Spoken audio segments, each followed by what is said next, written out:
ಈಗ ಮಂಜು ಬೀಳುವ ಕಾಲ ಶುರುವಾಯ್ತು. ಕಾಡಿನಲ್ಲಿ ತಣ್ಣನೆ ಗಾಳಿ ಬೇರೆ ಶುರುವಾಗಿರುತ್ತೆ, ಮತ್ತೆ ಮೆಲ್ಲಕ್ಕೆ ಮಂಜು ಕೂಡ ಬೀಳ್ತಾ ಇರುತ್ತೆ. ಆದ್ರೆ ಎಲ್ಲಾ ಜಂತುಗಳು ನೋಡಕ್ಕೆ ತುಂಬಾನೇ ಬೇಜಾರಾಗಿರುತ್ತವೆ. ಆಮೇಲೆ ಒಬ್ರ ಜೊತೆ ಒಬ್ರು ಚರ್ಚೆ ಮಾಡ್ತಿರ್ತಾರೆ. ನಿಮಗೆಲ್ಲ ಗೊತ್ತಾ, ಹಿಂದಿನ ಸರಿ ಚಳಿಗಾಲದಲ್ಲಿ ಎಷ್ಟು ಜನರನ್ನ ಕಳ್ಕೊಂಡಿದೀವಿ. ನಂಗನ್ಸುತ್ತೆ ಈ ಸರಿನೂ ಹೀಗೆ ಆಗುತ್ತೆ ಅಂತ. ಹಾ, ನನಗೂ ಹೀಗೆ ಅನ್ಸ್ತಿದೆ. ಡಿಸೆಂಬರಲ್ಲೇನೆ ಮಂಜು ಬೀಳ್ತಾ ಇದೆ ಈಗ. ಮತ್ತೆ ಜನವರಿ ಮತ್ತೆ ಫೆಬ್ರವರಿಲ್ ದೇವ್ರೇ ಗತಿ. ಸಾಯಂಕಾಲ ಆಗಿತ್ತು. ಬಿಸಿಲು ಹೋದ ನಂತರ ಇನ್ನು ಚಳಿ ಬೇರೆ ಜಾಸ್ತಿ ಆಗ್ಬಿಟ್ಟಿರುತ್ತೆ. ಎಲ್ಲ ಜಂತುಗಳು ಅವರವರ ಮನೆಗೆ ಹೋಗ್ಬಿಡ್ತಾರೆ. ಟೀನು, ಮೇನಾ ಮತ್ತೆ ಬುಲ್ಬುಲ್ ಇವ್ರು ಮನೆಗೆ ಹೋಗೋ ಸಮಯದಲ್ಲಿ ಜೋರಾಗಿ ಗಾಳಿ ಬಂದು ಅವ್ರನ್ನ ಪಾಪ ಹಾರಕ್ಕೆ ಬಿಡ್ತಿರ್ಲಿಲ್ಲ. ಅಯ್ಯೋ, ಚಳಿ ಆಗ್ತಿದೆ, ನನ್ ಕೈಯಲ್ಲಿ ಹಾರಕ್ಕೆ ಆಗ್ತಿಲ್ಲ. ಟೀನು ಪಕ್ಷಿ ಮೆಲ್ಲಕ್ಕೆ ಭೂಮಿ ಮೇಲೆ ಬಂದು ಇಳಿಯುತ್ತೆ. ಅದ್ರ ಜೊತೆಗೆ ಅದರ ಸ್ನೇಹಿತರು ಕೂಡ ಬಂದು ಇಳಿತಾರೆ. ಚಳಿ ಜಾಸ್ತಿ ಆಗಿರುತ್ತೆ. ಅದ್ರಿಂದ ಅವ್ರ ಕಣ್ಗಳು ಯಾವಾಗ ಮುಚ್ಕೊಂಡು ಹೋಯ್ತೋ ಅವ್ರಿಗೆ ಪಾಪ ಗೊತ್ತಿರೋದಿಲ್ಲ. ಬೆಳಗ್ಗೆ ಸೂರ್ಯ ಬಂದಿದ ತಕ್ಷಣ ಚಳಿ ಸ್ವಲ್ಪ ಕಡಿಮೆ ಆಗ್ತಾ ಆಗ್ತಾ ಬುಲ್ಬುಲ್ ಮತ್ತೆ ಮೇನಾ ಕಣ್ ತೆಗಿತಾರೆ. ಬುಲ್ಬುಲ್, ನೀನ್ ಚೆನ್ನಾಗಿದೀಯಲ್ವಾ? ಹಾ, ನಾನ್ ಚೆನ್ನಾಗಿದ್ದೀನಿ. ಆದ್ರೆ ಈ ಟೀನುಗೆ ಏನಾಯ್ತೋ ಗೊತ್ತಿಲ್ಲ. ಬುಲ್ಬುಲ್ ಮತ್ತೆ ಮೇನಾ ಅದನ್ನ ಎಬ್ಸೋದಕ್ಕೆ ಏನೇನೋ ಶಬ್ದಗಳು ಮಾಡ್ತಾರೆ. ಆದ್ರೆ ಅವಳು ಎದ್ದೊಳದೇ ಇಲ್ಲ. ಅರೆ, ಇದ ಕೈಯಲ್ಲಿ ಪಾಪ ಉಸಿರಾಡಕ್ಕಾಗ್ತಾ ಇಲ್ಲ. ಶರೀರ ತುಂಬಾ ತಣ್ಣಗಾಗಿದೆ. ಟೀನು ಈ ಪ್ರಪಂಚದಲ್ಲಿಲ್ಲ ಹಂಗಂತೇಳಿ ಮೈನಾ ಮತ್ತೆ ಬುಲ್ಬುಲ್ ಅಳಕ್ಕೆ ಶುರು ಮಾಡ್ತಾರೆ. ಆಗ ಎಲ್ಲಾ ಜಂತುಗಳು ಅವರ ಬಳಿ ಬಂದು ಸೇರ್ತವೆ. ಮಧ್ಯಾಹ್ನ ಆಗೋ ಸಮಯದಲ್ಲಿ ಚೆನ್ನಾಗ್ ಬಿಸಿಲು ಬರುತ್ತೆ. ಆಗ ಎಲ್ಲಾ ಜಂತುಗಳು ಸ್ವಲ್ಪ ಸಮಾಧಾನ ಆಗ್ತವೆ. ಅಯ್ಯೋ, ಎಲ್ಲರೂ ನೋಡ್ತಾರೆ, ಒಂದು ಕೊಕ್ಕರೆ ನದಿಯ ಬಳಿ ಕುತ್ಕೊಂಡು ಪಾಪ ತುಂಬಾ ಕಷ್ಟಪಡ್ತಿರುತ್ತೆ. ಅರೆ, ಈ ಕೊಕ್ರೆ ಎಲ್ಲಿಂದ ಬಂತು? ಇದಕ್ಕಂತೂ ಏಟಾಗಿದೆ. ಹೌದು, ನದಿಯ ತಣ್ಣೀರಿಗೆ ಚಳಿ ಆಗ್ತಾ ಇದೆ. ನಾನಿದ್ದಕ್ಕೆ ಬೆಂಕಿ ವ್ಯವಸ್ಥೆ ಮಾಡ್ತೀನಿ. ಇದನ್ನಿಲ್ಲಿಂದ ಕರ್ಕೊಂಡೋಗಿ ಬಿಸ್ಲಿಗಿಡಿ. ರಾಮು ಆನೆ ಅದರ ಸೊಂಡಿಲನ್ನು ಉಪಯೋಗಿಸಿ ಅದಕ್ಕೆ ಸಹಾಯ ಮಾಡಿ ಎದ್ದು ನಿಲ್ಲಿಸ್ತಾನೆ. ನದಿಯ ಬಳಿಯಿಂದ ಅವರು ದೂರ ಬಂದ್ಬಿಡ್ತಾರೆ. ನಾನ್ ಬೆಂಕಿ ಹಚ್ಚಿದ್ದೀನಿ. ರಾಮು ಹಾತಿ, ಇದನ್ ಕರ್ಕೊಂಬ. ಆಮೇಲೆ ಎಲ್ಲಾ ಜಂತುಗಳು ಅದರ ಜೊತೆ ಬಾನ್ಫೈರ್ ಮುಂದೆ ಕುತ್ಕೋತಾರೆ. ಅಷ್ಟರಲ್ಲೇ ಡಾಕ್ಟರ್ ಅಲ್ಲಿಗೆ ಕೈಯಲ್ಲೇನೋ ಎತ್ಕೊಂಡು ಬರ್ತಾರೆ.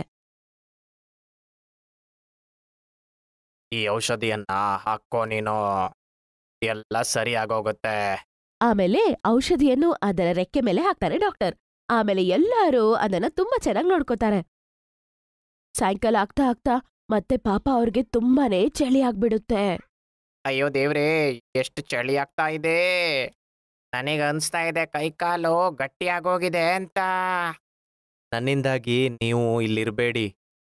ನಿಮ್ಮ ಮನೆಗೋಗಿ ಆರಾಮಾಗಿರಿ. ಇಲ್ಲ ಕಣಪ್ಪ, ನಿನ್ನನ್ನ ಹೀಗೆ ಬಿಟ್ಟು ಹೋಗಕ್ಕಾಗಲ್ಲ ಕಣೋ. ನಮ್ಮಲ್ಲಿಬ್ರು ಇಲ್ಲಿ ಇರ್ದೇ ಇರ್ತಾರೆ. ಆಮೇಲೆ ಕಾಲು ಕರಡಿ ಮತ್ತೆ ಆನೆ ಇಬ್ರು ಆ ಕೊಕ್ಕರೆ ಜೊತೆನೆ ಇರ್ತಾರೆ. ಆಮೇಲೆ ಎಲ್ಲರೂ ಅವರವರ ಮನೆಗಳಿಗೆ ಹೋಗ್ಬಿಡ್ತಾರೆ.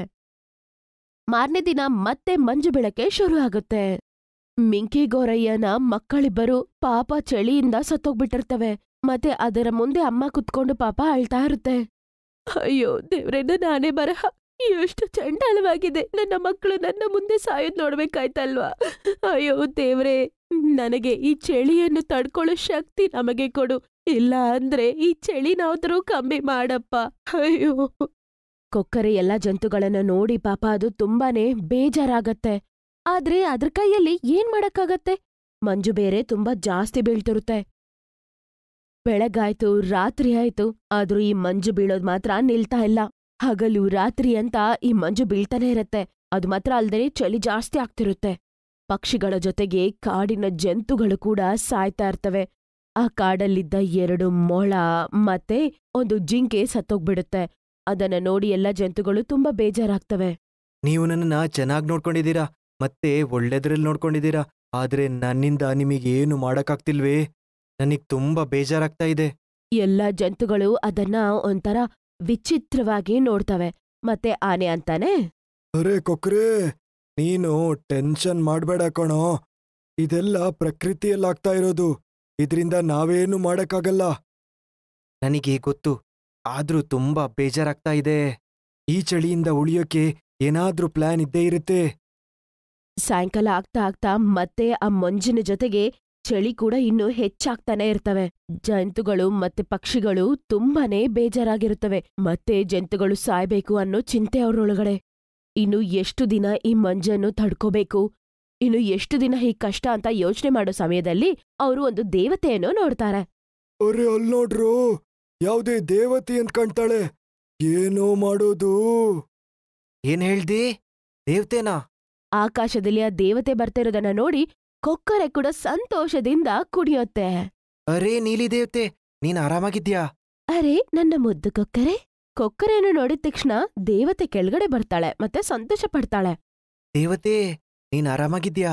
ನಿನ್ನನ್ನ ನೋಡಿ ತುಂಬಾ ಖುಷಿ ಆಯ್ತು ನನಗೆ. ನೀನು ಆರೋಗ್ಯವಾಗಿರೋದನ್ನ ನೋಡಿ ನನಗೆ ತುಂಬಾ ಸಂತೋಷವಾಗ್ತಿದೆ. ನನಗೇನನ್ನಿಸ್ತು ಗೊತ್ತಾ? ನನ್ನನ್ನ ಕಾಪಾಡಿದ ಆ ಕೊಕ್ಕರೆ ಪಾಪ ನನ್ನಿಂದ ಪ್ರಾಣ ಬಿಡ್ತೇನೋ ಅಂತ. ನೀವು ಏನ್ ಮಾತಾಡ್ತಾ ಇದ್ದೀರಾ ಅಂತ ಮತ್ತೆ ನಮಗ್ ಅರ್ಥ ಆಗ್ತಾ ಇಲ್ಲ. ನಾನ್ ನಿಮಗೆ ಹೇಳ್ತೀನಿ ಪ್ರೀತಿಯ ಸ್ನೇಹಿತರೆ, ನಾನು ನೀಲಿ ದೇವತೆ. ನನ್ನಿಂದೆ ಒಬ್ಬ ರಾಕ್ಷಸ ಬಿದ್ದಿದ್ದ. ನನ್ನನ್ನ ಸಾಯಿಸಿ ನನ್ನ ಶಕ್ತಿಗಳನ್ನೆಲ್ಲ ಅವನು ಎತ್ಕೋಬೇಕನ್ಕೊಂಡ. ಒಂದಿನ ಸಾಯಂಕಾಲ ರಾಕ್ಷಸ ನನ್ನನ್ನ ಸಾಯ್ಸಕ್ ಬಂದಾಗ ಈ ಕೊಕ್ಕರೆ ಅಲ್ಲಿಗೆ ಬಂತು. ಮತ್ತೆ ಇದರ ಬಾಯಿಂದ ಅವನನ್ನ ಚುಚ್ಚಕ್ ಶುರು ಮಾಡ್ತು. ಆ ರಾಕ್ಷಸ ಕೂಡ ಇದನ್ನ ಒಡ್ದ. ಆಗ ಅದರ ರೆಕ್ಕೆಯಲ್ಲಿ ಪಾಪ ತುಂಬಾನೇ ದೊಡ್ಡ ಪೆಟ್ಟಾಗಿರುತ್ತೆ. ಆದ್ರೆ ಅದ ಬಾಯಿಂದ ಚೆನ್ನಾಗ್ ಚುಚ್ಚಿರೋದ್ರಿಂದ ಅವನ್ ಕೈಲೇನು ಮಾಡಕ್ಕಾಗಿಲ್ಲ. ನನಗೂ ಆರೋಗ್ಯ ಸರಿ ಇರ್ಲಿಲ್ಲ, ಅದಕ್ಕೆ ನನ್ ಕೈಯಲ್ಲಿ ಬರಕ್ಕಾಗಿಲ್ಲ. ಇವತ್ತು ಬೆಳಗ್ಗೆನೆ ನಾನ್ ಸರಿ ಹೋದೆ, ಕೊಕ್ಕರೆಯನ್ನು ಹುಡ್ಕೊಂಡ್ ಬಂದೆ. ನಾವು ತುಂಬಾ ಲಕ್ಕಿ. ನಿನ್ನಂತ ಕೊಕ್ರೆ ನಮ್ಮ ಕಡೆಗ್ ಬಂತು. ನಿನಗೆ ಒಳ್ಳೆ ಮನ್ಸಿದೆ, ಎಲ್ರಿಗೂ ಹೆಲ್ಪ್ ಮಾಡ್ತೀಯಾ. ಹಾ, ಆದ್ರೆ ನಿಮಗೆ ಸಹಾಯನೇ ಮಾಡಕ್ಕಾಗ್ತಿಲ್ವೇ? ನನಗ್ ತುಂಬಾ ಬೇಜಾರಾಗ್ತಿದೆ. ಅರೆ ಏನಾಯ್ತು ಕೊಕ್ಕರೆ, ನೀನು ಯಾವ ವಿಷಯದ ಬಗ್ಗೆ ಮಾತಾಡ್ತಿದ್ಯಾ? ಈ ಕಾಡು ಪರ್ವತದ ಕೆಳಗೇನೇ ಇದೆ. ಅದ್ರಿಂದ ಇಲ್ಲಿ ಚಳಿ ತುಂಬಾ ಇರುತ್ತೆ. ಅದ್ರಿಂದ ತುಂಬಾ ಪ್ರಾಣಿಗಳು ಸಾಯ್ತಾ ಇದಾವೆ. ಮತ್ತೆ ನನಗೆ ಏನು ಮಾಡಕ್ಕಾಗ್ತಿಲ್ಲ ಇದ್ರ ಬಗ್ಗೆ. ಅದು ಹಂಗಂತ ಹೇಳಿದ್ದು ಕೇಳಿದ ತಕ್ಷಣ ಎಲ್ಲ ಜಂತುಗಳನ್ನು ನೋಡ್ತಾಳೆ. ಆಗ ಎಲ್ಲರೂ ತುಂಬಾ ಬೇಜಾರಾಗಿ ಇರ್ತಾರೆ. ನೀನು ನನ್ನ ಪ್ರಾಣವನ್ನು ಕಾಪಾಡಿದ್ಯಾ, ಈಗ ನನ್ನ ಬಾರಿ, ನಾನು ನಿಮ್ಮನ್ನ ಕಾಪಾಡ್ತೀನಿ ಹಂಗಂತ ಹೇಳಿ ದೇವತೆ ಒಂದು ಮ್ಯಾಜಿಕ್ ಮಾಡ್ತಾಳೆ. ಆಮೇಲೆ ಭೂಮಿ ಮೇಲೆ ಒಂದು ಬಾಕ್ಸ್ ಬಂದು ದೊಡ್ಡ ಕಂಬ ಒಂದು ದೊಡ್ಡದಾಗ ಆಕಾಶದ ಕಡೆ ಹೋಗತ್ತೆ. ಆಮೇಲೆ ಅದ್ರ ಜೊತೆಗೆ 4 ಕಡೆ ದೊಡ್ಡ ದೊಡ್ಡ ಫ್ಯಾನ್ ಬರುತ್ತೆ. ಅರೆ ಇಷ್ಟು ದೊಡ್ಡ ಫ್ಯಾನಾ? ಇನ್ನೂ ಚಳಿ ಆಗತ್ತೆ. ಹಂಗೇನಿಲ್ಲ ಸ್ನೇಹಿತರೆ. ಹಂಗಂತ ಹೇಳಿದ ತಕ್ಷಣ ಫ್ಯಾನ್ ಓಡಕ್ ಶುರು ಆಗತ್ತೆ.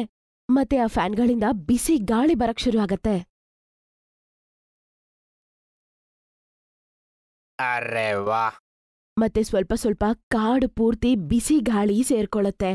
ಆಮೇಲೆ ಕಾಡಲ್ಲಿ ಆ ಚಳಿ ಕಡಿಮೆ ಆಗುತ್ತೆ. ಅರೆ ವಾ, ಎಷ್ಟು ಚೆನ್ನಾಗಿದೆ ಈಗ. ಈ ಬಿಸಿ ಗಾಳಿಲಿ ಚೆನ್ನಾಗಿದೆ. ನಿಜವಾಗ್ಲೂ ತುಂಬಾ ಸಂತೋಷವಾಗಿದೆ. ಇನ್ಮೇಲೆ ನಾವು ಸಂತೋಷವಾಗಿ ನಿದ್ದೆ ಮಾಡಬಹುದು. ಈ ಚಳಿಗಾಲ ಇನ್ಮೇಲೆ ಯಾರಿಗೂ ಯಾವ ರೀತಿಯಾಗಿ ಕಷ್ಟ ಕೊಡಲ್ಲ. ಸರಿ, ನಾನು ಹೋಗ್ಬರ್ತೀನಿ ಸ್ನೇಹಿತರೆ. ನನ್ನ ಮುದ್ದಿನ ಕೊಕ್ಕರೆ, ನಿನಗೆ ತುಂಬಾ ತುಂಬಾ ಧನ್ಯವಾದ. ತುಂಬಾ ಧನ್ಯವಾದ. ನೀನು ನಮ್ಮ ಸಮಸ್ಯೆನ ಸಾಲ್ವ್ ಮಾಡ್ದೆ. ಒಬ್ರಿಗೆ ಸಹಾಯ ಮಾಡೋರ್ಗೆ ಯಾವಾಗ್ಲೂ ಅನ್ಯಾಯ ಆಗೋದಿಲ್ಲ ಹಂಗಂತೇಳಿ ನೀಲಿ ದೇವತೆ ಅಲ್ಲಿಂದ ಮಾಯ ಆಗ್ತಾಳೆ. ಆಮೇಲೆ ಜಂತುಗಳೆಲ್ಲ ಬಿಸಿ ಗಾಳಿಯ ಮಜವನ್ನು ಅನುಭವಿಸ್ತಿರ್ತಾರೆ.